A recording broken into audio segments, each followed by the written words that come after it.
మనుషులకి సాధారణంగా మతిమరుపు అనేది ఉండటం సహజం గదా! సో, అంటే ఒక్కొక్కసారి మనం ఎప్పుడు ఏం మాట్లాడామో ఏమో గుర్తుపెట్టుకుంటాం. కానీ సమాజానికి మతిమరుపుండదు.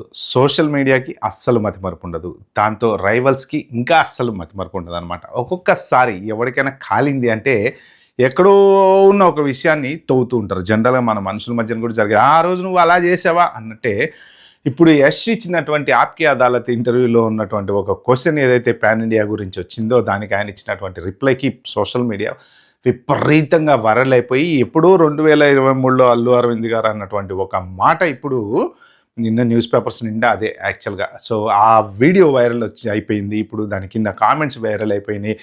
సో, నెగెటివ్ చెప్పేవాళ్ళు నెగెటివ్ అంటున్నారు. పాజిటివ్ చెప్పేవాళ్ళు పాజిటివ్ అంటున్నారు. ఆ పర్టిక్యులర్ టాపిక్ గురించి ఈ వీడియోలో మాట్లాడదాం. Hi, hello. నా పేరు Avand. Welcome to reel connect YouTube channel. Like, share, subscribe, comment. యాక్చువల్‌గా 2023లో ఒక చిన్న సినిమా ప్రమోషన్ సందర్భంగా అల్లు అరవింద్ గారు ఏమన్నారంటే ఒకసారి చూడండి. ఇవాళ పెద్దగా చూపిస్తే తప్ప పెద్ద సినిమాల్ని ఆదరించరు. కేజీఎఫ్ రాకముందు అతను ఎవరండి? ఎంత పెద్ద హీరో అతను.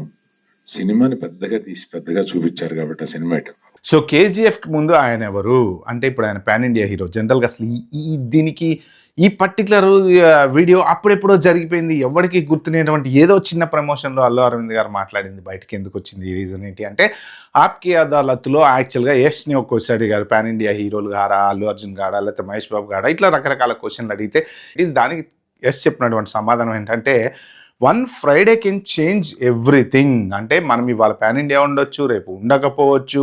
స్టార్ అనేవాడు అతను డిసైడ్ చేసుకోలేడు. ఎవరు డిసైడ్ చేస్తారు అంటే ప్రేక్షకులు డిసైడ్ చేస్తారు. సినిమా బాగుంది అంటే ప్రేక్షకులు బాగుందంటేనే నడుస్తుంది అది. ప్రేక్షకులు బాలేదంటే నడవదు.